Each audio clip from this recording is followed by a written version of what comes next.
And make you feel welcome.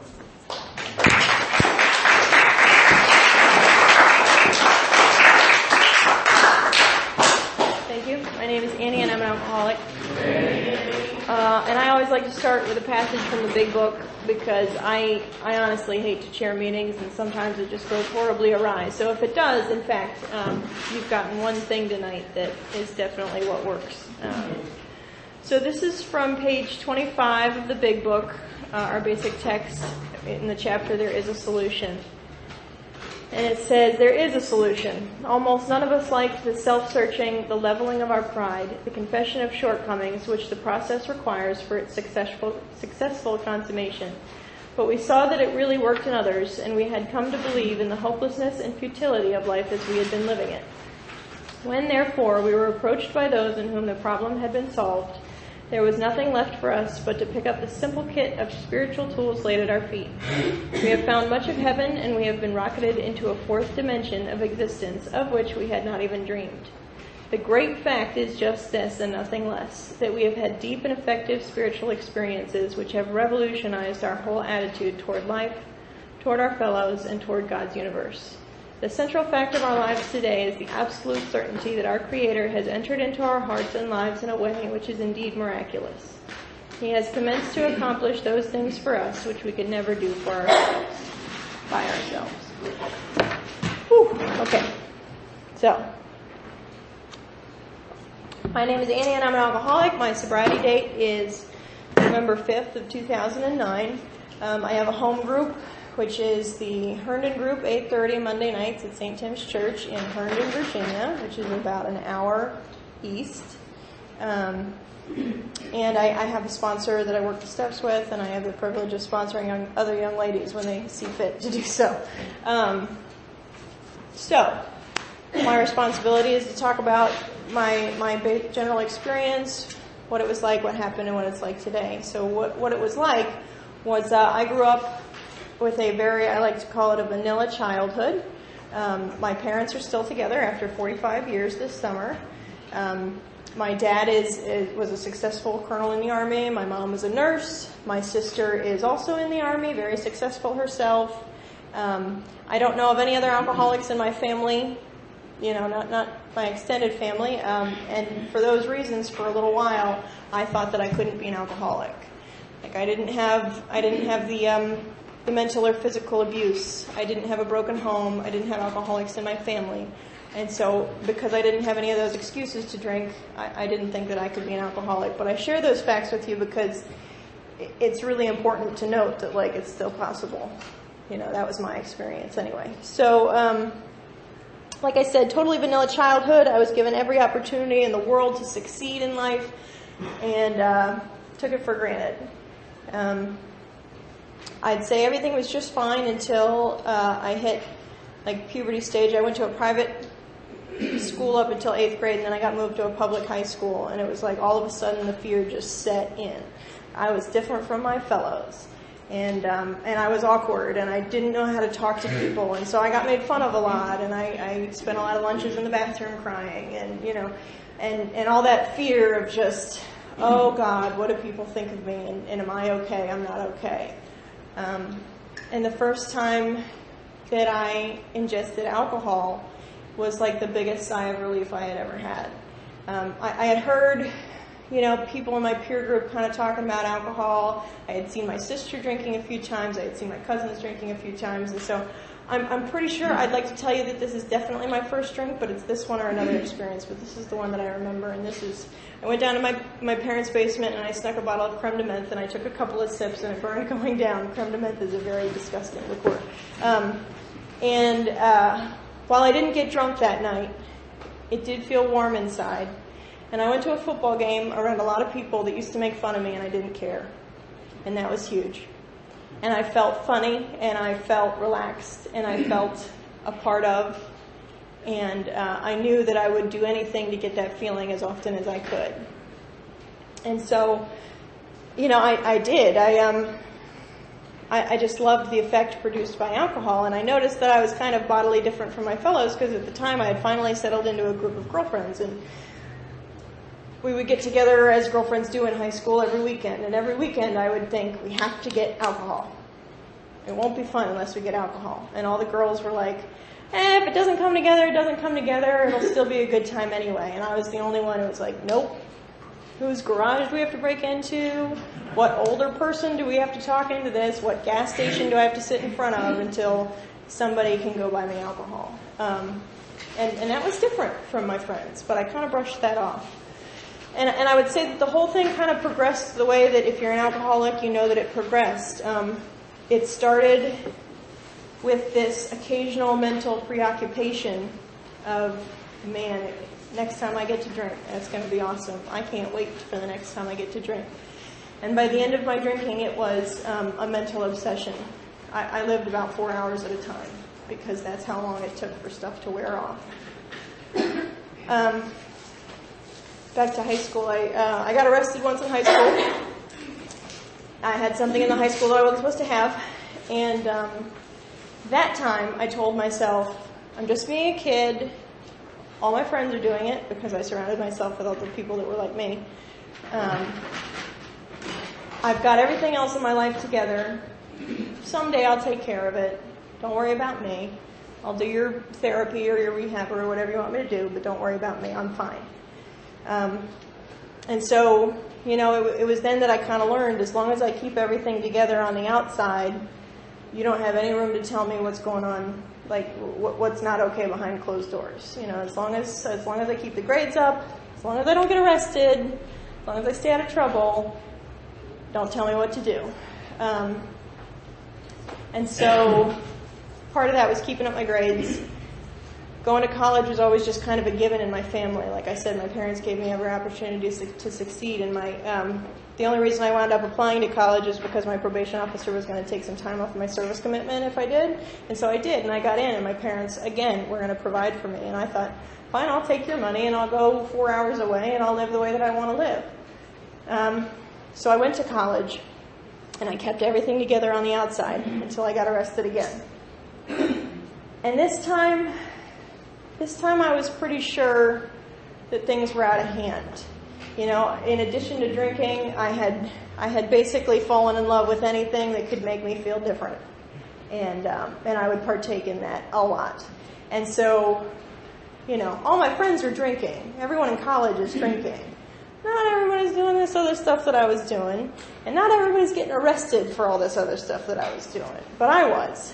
And so they sent me to rehab, like an inpatient rehab this time. They wanted me to do 4 weeks. I was in control. I said, can't do 4 weeks. I can do 2. I have a life to get back to. I have my plans.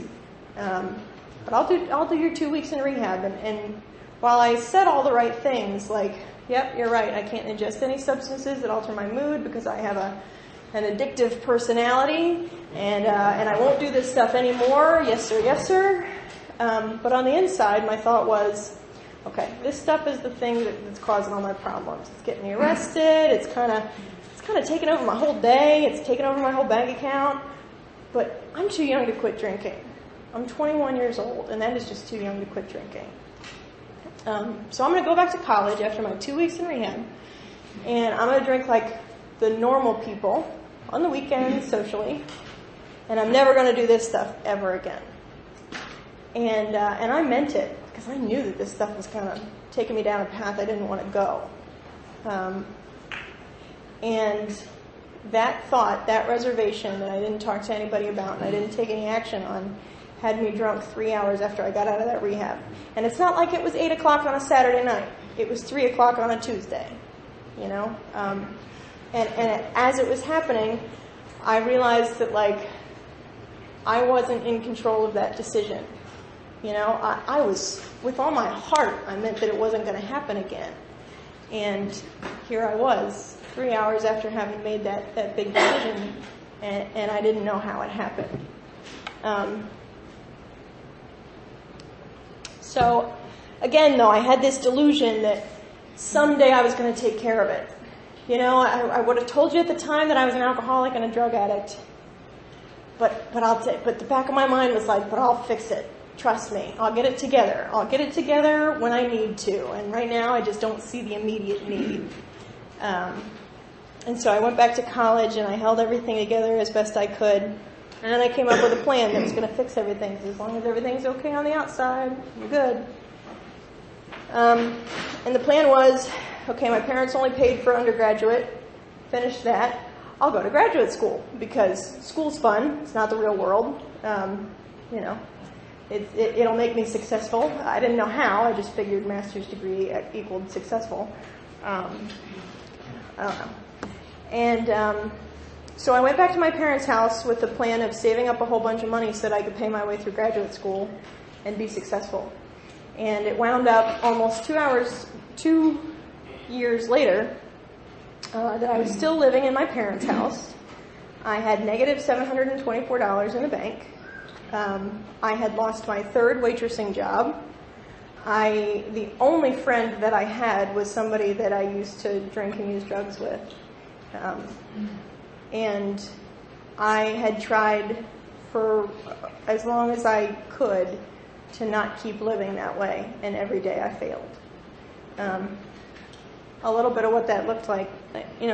The book says we had moral and philosophical convictions galore, but we couldn't act on them. And my parents were real good people, and they raised me with good morals and good values. Things like you don't lie to people, you stand up and you look them in the eye and you tell them the truth.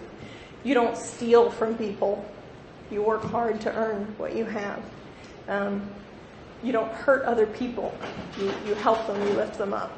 They taught me all those things, and I did the exact opposite. I was a thief. I was definitely a liar. After that first stint in rehab where I only did the 2 weeks, it kind of came out that Annie has a problem, right? And that's not good. So not only did I have to hide my abuse, but I also had to play the role of a recovering alcoholic at the same time. So it wasn't just, I got to hold everything together on the outside and keep my stuff behind closed doors. It was keep your stuff behind closed doors, hold everything up on the outside, and act like you're in recovery. And that's a whole lot of stuff to be spinning. So like I said, I was a liar and a thief. And I legitimately tried everything I could think of to stop living that way.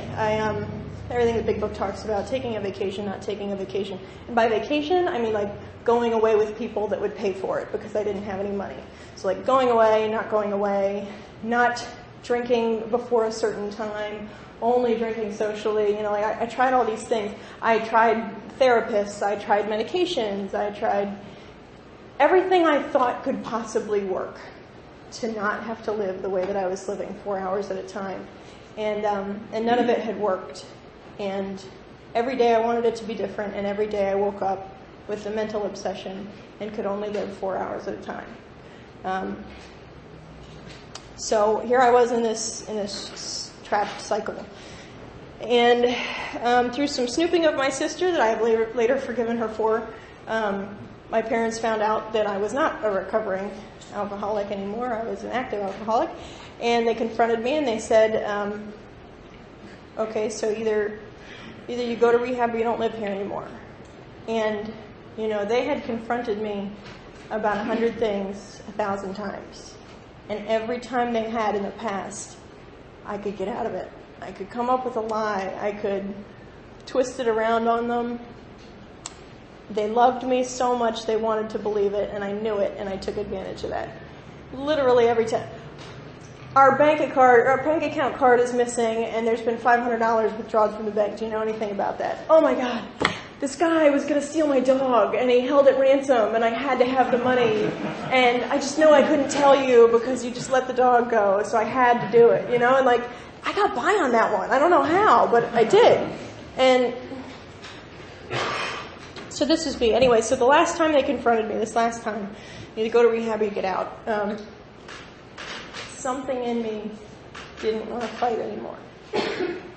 And it was like that sigh of relief all over again.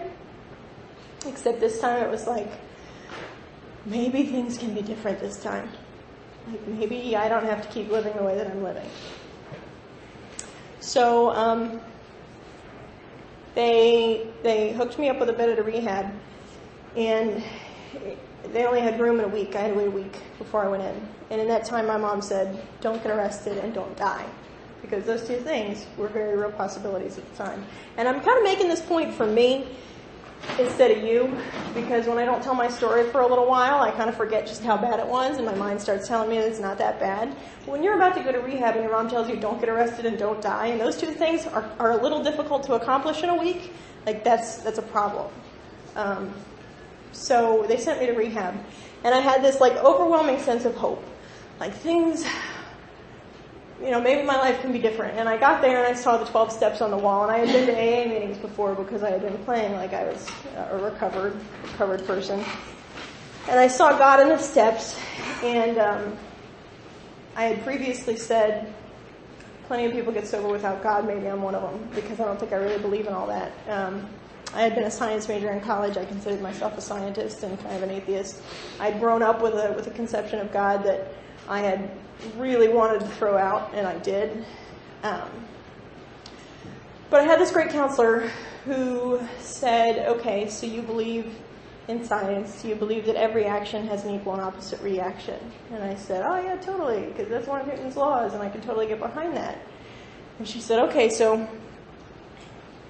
some people will call it karma, but can you just believe that whatever you put out into the universe has a greater likelihood of returning to you?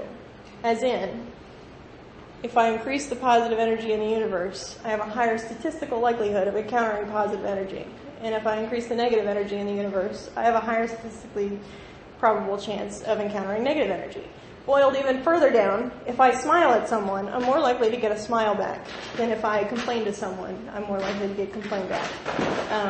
And that was just a principle that I could really get behind. That was like a really simple way that something outside of my control, but like with my 1%, could change my life for the better.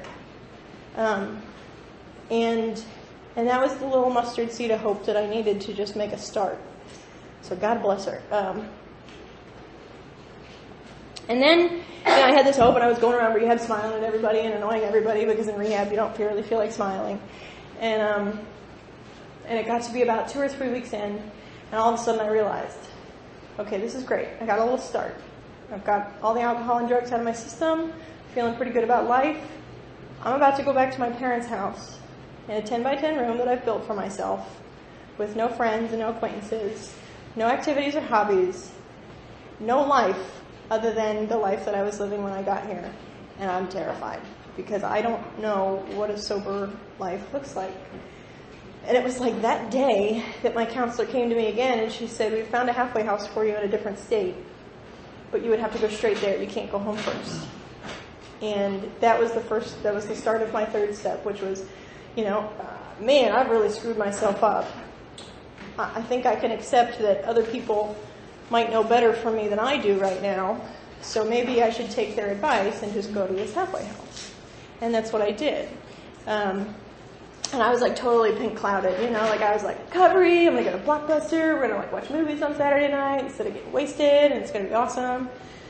And they sent me to this halfway house that was actually quite strict. I've heard of some Oxford houses that are pretty loose, but mine was like, you wake up at 7, you read your daily meditation as a group, you make your bed, you do your chore, you get out of the house by a certain time, you go find a job, you do 2 meetings a day, you get a sponsor, you're not allowed back in the house until 5, you cook dinner for the house. It was a very strict regimen, and thank God, they taught me how to live. I didn't know how to budget money. I was given $15 a week, and I smoked at the time, and so I learned how to smoke $3 Grand Prix, I think they were. And I just learned what a life on a daily basis looks like when you're not obsessed with drugs and alcohol the entire time, and I just learned how to interact with society, and I know that not everybody has this opportunity, but it was absolutely necessary for me, because I was just dumbfounded. I was like, how do people go about their daily life without being obsessed with drugs and alcohol? So, in this halfway house, it required you to get a sponsor, get a home group, work the steps. I found a sponsor, I started working the steps, I took every suggestion that was given to me, and then I felt really comfortable around 4 months, and I was like, okay, I'm not going to take every suggestion. Like this whole thing about don't move out of the halfway house with somebody that you met in the halfway house. I think I'll be okay. This girl and I both have 4 months, which is a long time. And so I think that we're going to be okay. And so I moved to like a completely different city that I wasn't familiar with this girl that I had just met 4 months ago. And surprise, surprise, she relapsed. And luckily we had built in a deal that if either one of us relapsed, they needed to get out and continue to pay the rent through the end of the lease. And so she left. But here I was in a new town that I wasn't that familiar with, without much of a network, and 4 months sober without having done a fourth step. Like I had worked 1 through 3 with my sponsor. And that was difficult, which is why they kind of tell you to take suggestion, because if you don't take suggestion, sometimes you get put in a hard spot. But I did find a home group, and the beautiful thing about it was that I went into this young people's meeting. I hear that this is a young people's meeting. Love that. Young people's meeting was my home group for 3 years, and then on the night that I signed up, somebody came up to me and said, "Here's a key to the church. Show up at 7:30 next week and make the coffee." And I did. And like when he handed me that key, like I used to break into people's houses and steal their stuff, and I wanted to be like, "Do you know that I used to break into people's houses and steal stuff?" But like, probably not the wisest decision. But I'm so glad that he did, because I made coffee at that meeting for 2 years, and showing up at 7:30 for an 8:30 meeting. I got to know everybody that came to that meeting regularly and everybody that didn't. You know, I got to know the faces that made it my home. It's the best job in the world for a new person starting out, or an old person, I don't know. So I got a sponsor, and I worked through the steps. Let's see, how much time do I have? About a half an hour. I worked through all the steps. And the first time I worked through all the steps, I did them like they were a list checking exercise. The fourth step I sat on for a little while, because it was like, you guys know, anybody that's done it, it feels like this big daunting task because everybody makes a big deal out of it. Like, you have to be thorough. And as the perfectionist, I was always like, how can I be completely thorough? I don't know. Like, so I sat on it for a little while until like all the pain just built up. Like, it really does. Like, once you know that it's there, once you know that all that crap is there and you decide not to look at it for a while, like it kind of just keeps growing on you and growing on you and growing on you until you just can't handle it anymore. You either drink or you do it. That's my experience. And luckily I did it. It was like no big deal. Like, I went to do the fifth step with my sponsor, and after I was all done, like pouring out my heart and soul, she was like, that sounds like a pretty typical fourth step. Like, you don't have anything a little bit more spicy? And I didn't. Like, I was regular. I was normal. I was right-sized. I did the fifth step. I went home. I took the 45 minutes. It says to take an hour. I took 45 minutes. I worked 6 and 7 with my sponsor at the time. I made a list of the amends that I had to make. I made some amends. Like I said, I was a thief, so there were quite a few financial amends on my list, as well as family amends to my parents and my sister. I did a little bit of work on 10 and 11, and then I jumped right into 12, and I started sponsoring people kind of on accident, because at my home group, there was this girl who just kept showing up, and every week she was very quiet. She didn't really talk to anybody, and I knew that because I was there an hour early every week.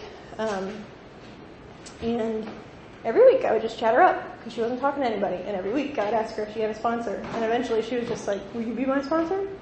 And I had asked my sponsor, and she said yes, thank God, because I worked with that girl and it gave me a whole new understanding of the steps. And so, I've definitely made some mistakes along the way. I got into a relationship in sobriety in the first year, which is really not recommended, but I thought that I was ready for it. And I was not. And I don't recommend it to girls, but I do not hold it against them if they make that mistake as well, because I learned a lot of lessons.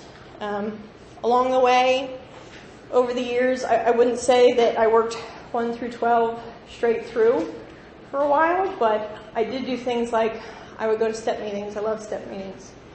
And when I got to the third step originally, it says the wording is, of course, quite optional so long as we express it without reservation.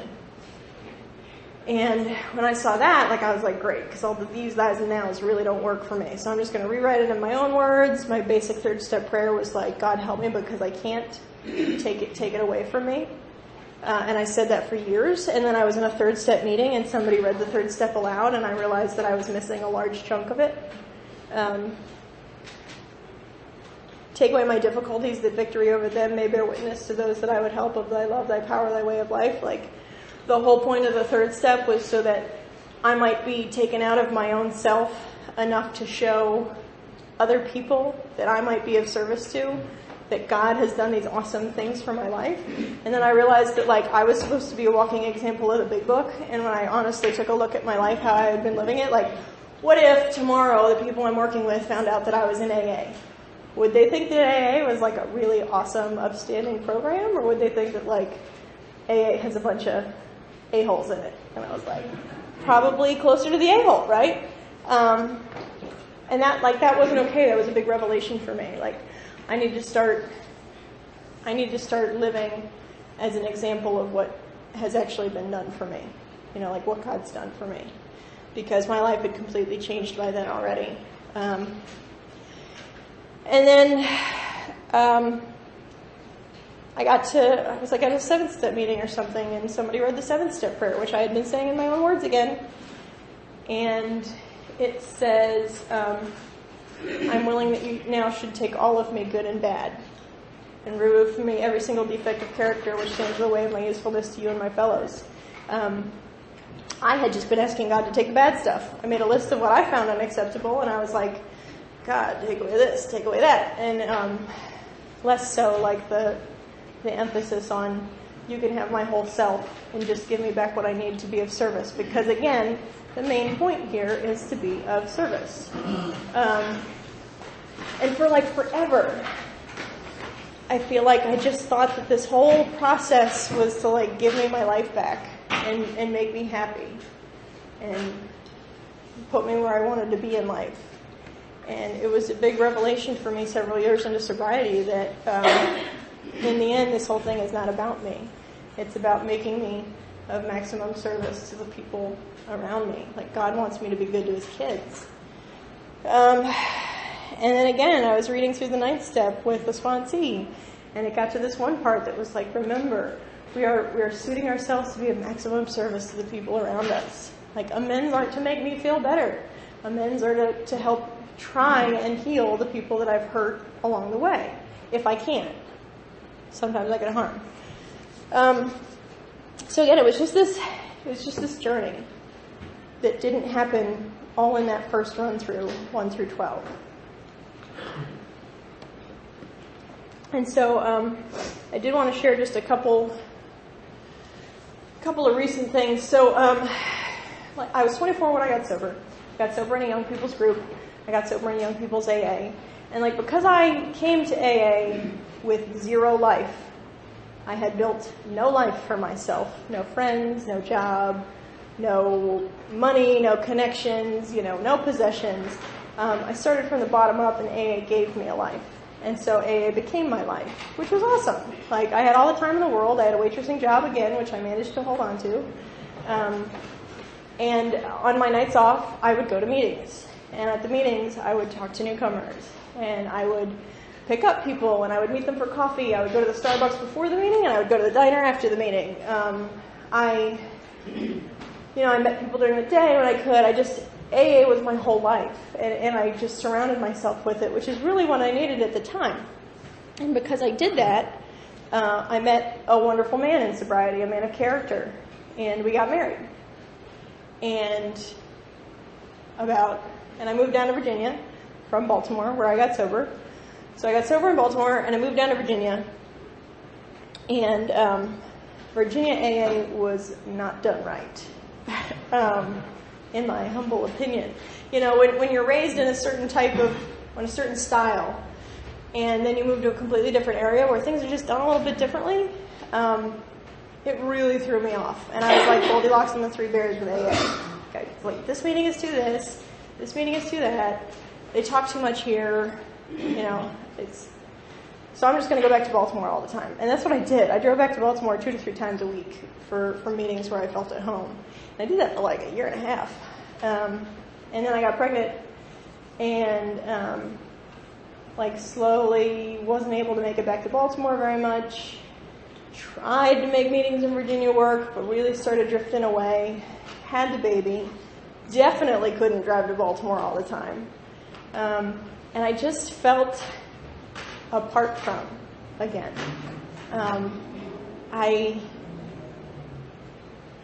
I don't think that I was making a real attempt to connect to other women because I had this preconceived notion of, these guys don't care about the steps and I need somebody serious, and I wasn't looking hard enough, and so I didn't find what I needed. And I felt really disconnected, and finally I was just desperate enough that I started speaking up in every meeting that I went to. So a big part of the boundary, I guess was in Baltimore, it is hammered into your head that you take the cotton out of your ears and put it in your mouth. You don't share unless you're called upon. Volunteering in a meeting is ego.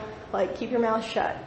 And in the area that I'm in Virginia, the whole theory is you volunteer in a meeting and that's how people get to know you. That's how you open up to other people. That's how you share. And I didn't share for ever because I still had this thing in my head, a preconceived idea. And it was keeping me apart from people because nobody got to know me. I would try and chat with people after the meeting, but it really wasn't the same thing. So I started opening my mouth, and at every meeting I went to, I just shared honestly, I'm kind of in a hard spot. I really need women. I really need to connect. I'm not okay. And AA pulled through. And I ended up getting introduced to a new sponsor who was real hardcore on the steps. And we're going through them again, 1 through 12. I'm on my 4th step again. And I've done inventory along the way. I'll tell you a little bit about that. I've inventoried resentments along the way. I've made amends along the way. But I was really excited to start this 4th step because rather than what I initially thought it was way back when of this, let's find out what a piece of crap Annie is, what are all the bad, horrible, disgusting things that I've done, and I have to actually tell another person how awful I am, and yada, yada, yada. I don't look at the 4th step like that anymore. I look at the 4th step, maybe it's because I haven't done anything as despicable as I did when I was using, but I look at it as this fact-finding, curiosity mission, right? What does drive me today? Why do I have the reactions to life that I have? And maybe they can be different, because I don't like how I react to some things. So I'm really excited. I'm about halfway through it. I've done the 2 columns, and man, there's a lot. But it's been really good, and it's been really necessary, and I held out a little longer than I would have liked on it. But also, my life can't look like it did when I first got sober. Like I said, I didn't have a life when I first got sober, so AA became my life. Today I have a child to care for. We're going to have another baby in January. I have a husband in the program who also needs to get to meetings and has a child and a half. I have to help him get to his meetings too. And for a little while I completely wrote off I can't help anybody. I can't go to a meeting every night. I can't pick people up and drive them to meetings. I don't have that kind of time, so I kind of just didn't try at all. And I'm slowly easing back into, I can fill in. People can come over while the baby's napping.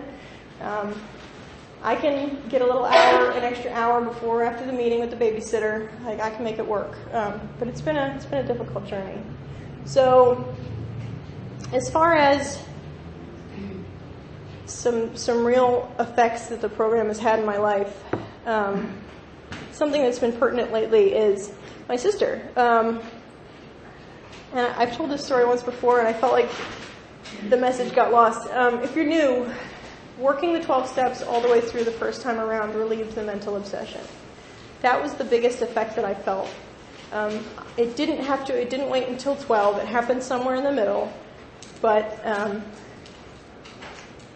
just following the motions and going through the steps and working with a sponsor, somewhere along the line, the mental obsession over drugs and alcohol was lifted.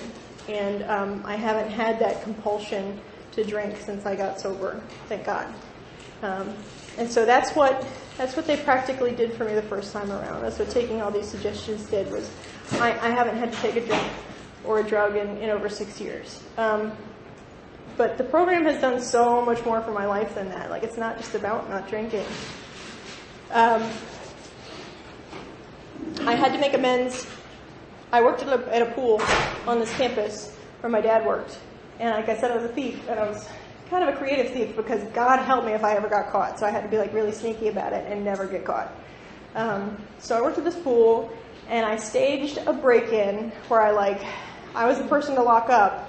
They didn't have any cameras, and so I knocked down a door and did some other things and made it look like somebody had broken in after I had left and stole the money out of the cash register.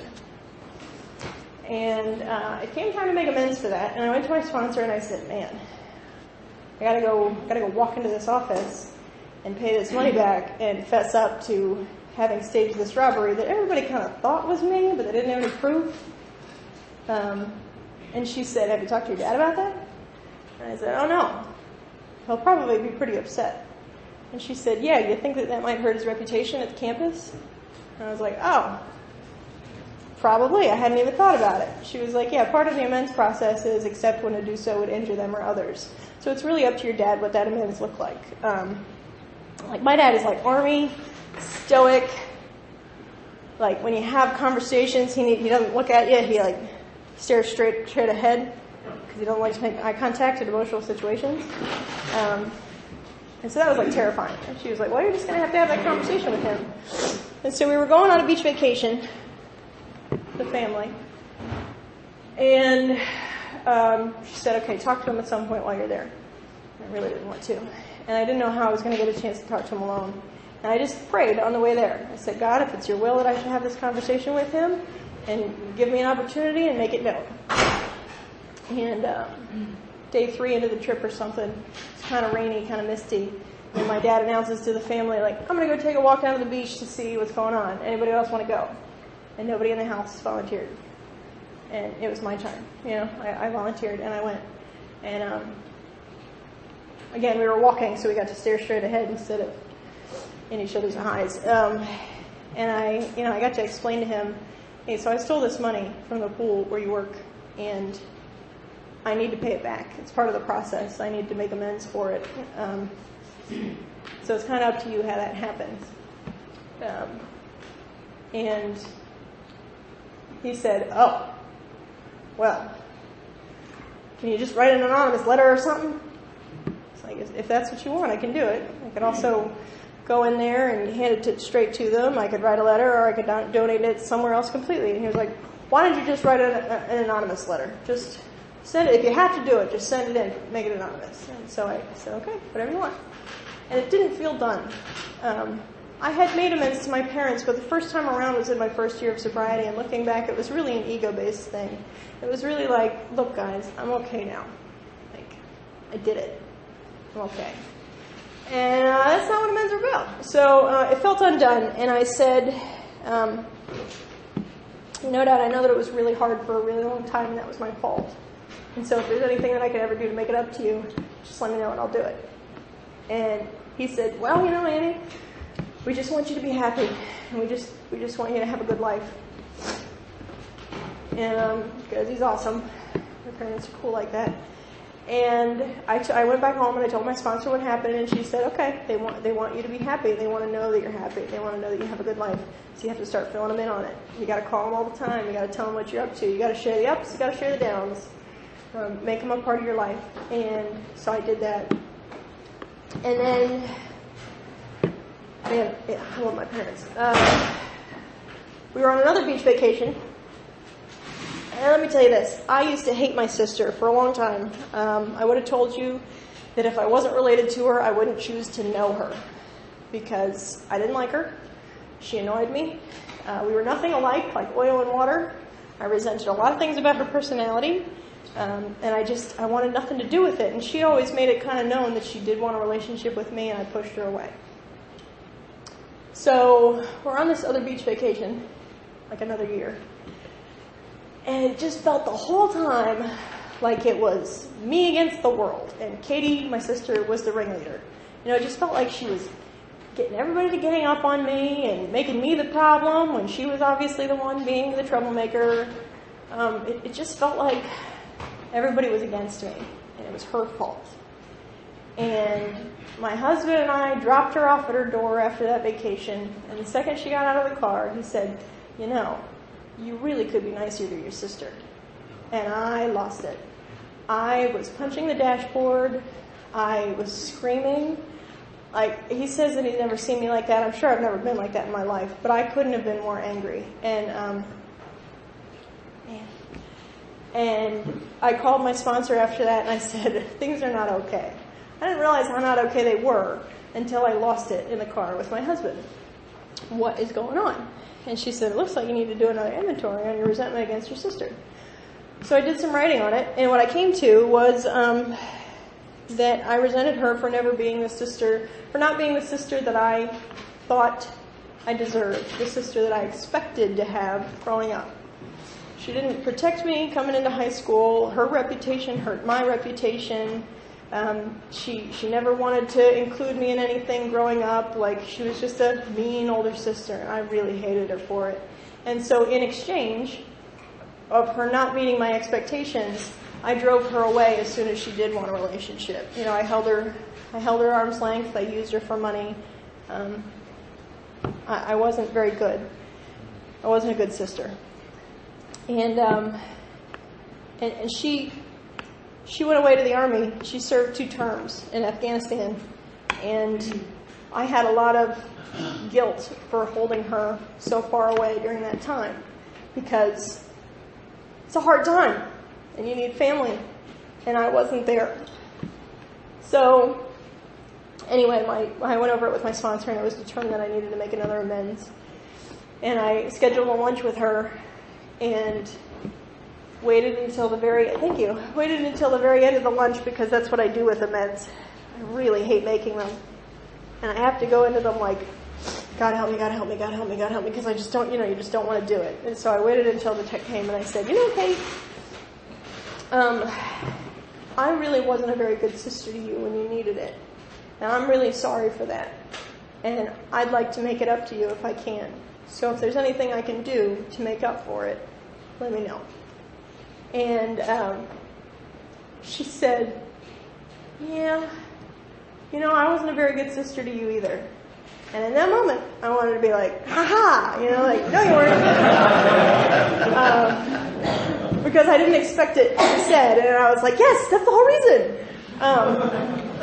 But in the big book, it specifically says, putting out of our minds the wrongs others have done, we stick to our wrongdoings. And so we don't bring up the faults of others during these amends. And so I didn't address that. But she said, okay, I wasn't a very good sister to you either. And I just want you to know that I'm here. And I didn't know what that meant at the time, but I said, okay, there you are. And I left. And she had moved close by then. She was in Alexandria. And she knew that I was in AA, and she had been to a few meetings just to see what it was all about. And she knew that I had close people in AA. She knew that I had people that I trusted and I talked to, and I filled in on all my stuff at AA. And she wanted to be one of them. And so one day I was having this hard time with something. You know how we do. Something comes up, some struggle, and you have to start calling your network. And I called my sponsor, and I called my best friend, and I called this other lady, and they all didn't answer. And I was like, I could call my sister, but she doesn't know AA, and she probably won't be able to give me anything useful. But I might as well just call her. And so I called her, and I filled in on what was going on with me. And I don't remember her saying anything particularly helpful, but I felt glad that I did it. And then the next time, I did it again. And then I did it again. And I started calling her a little bit more regularly, and she would call me, and I would answer. And I would just fill her in on what was going on with me. And before I knew it, she was maid of honor at my wedding. And now she is just a tremendous aunt to my little girl.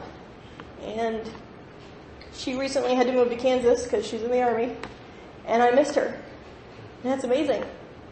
And she had a hard time. Her stuff wasn't coming out, and she felt lonely because I know that she gets lonely. And spent a lot of money on a plane ticket to go see her. And it's been really amazing for me lately, because when I think about the relationship that I would have missed out on had I stayed in that belief that she had harmed me and she wasn't worth knowing. And I can tell you for sure, she did not change over that time. She didn't become a different person. I did. My perception of the whole situation changed. My outlook on, like I read in the beginning, I had a complete shift in the way that I approached life. And because of that, I was able to fully appreciate this relationship that was right in front of me all along, and I would have passed by. So it's really beautiful, and it's because of that. It's because of this recent experience that I've had, the recent experiences that I've had in amends and taking a look at like where I've really been wrong and where my perceptions might be wrong, that I've been so excited about this recent fourth step. And the way that my sponsor is having me do it is a little bit different than I've ever done it. It's a lot of writing. But technically it's the way that it's outlined in the big book, which is every person gets assigned a number, and then every person gets their individual resentments listed, which means that mom gets 1A, 1B, 1C. Dad gets 1A, 2A, 2B, 2C. And when I listed out all the resentments that I had, when I really looked inside myself, it got up to like 145. And if you haven't done a real thorough inventory, that might sound like a really big number to you. Luckily, my sponsor had told me ahead of time that her last inventory was 200, and so I was like, I got nothing. But the funny part about it, and I'm able to say it in this meeting, and I probably wouldn't have last week, but as soon as I finished the fourth step, I went to go text my sponsor, like, 145 on the books, ready for the next column, and I accidentally sent that text to a group text that she had sent previously, which was like a couple of my sponsorship sisters and like a couple other random people. And for a split second, I was embarrassed. And then I was like, whatever. Like, my sponsor came back with, it's a we program, right? Like, and I can say that out loud because like, it's not good for me to claim to be perfect, right? Like, it's not good for me to claim that I am without fault, or I've done the 12 steps and life is all fine and dandy today. Like, this is a continual program that must be worked every day. And because I took a little bit of a break, I racked up 145 resentments that are like making my life not what I want it to be, you know? And standing in the way of me helping other people. I haven't really been of a lot of service lately, and I want to change that. So I'm working on it, and I guess that's right about it. I have 5 minutes left, but I got nothing left, so thank you for having me out.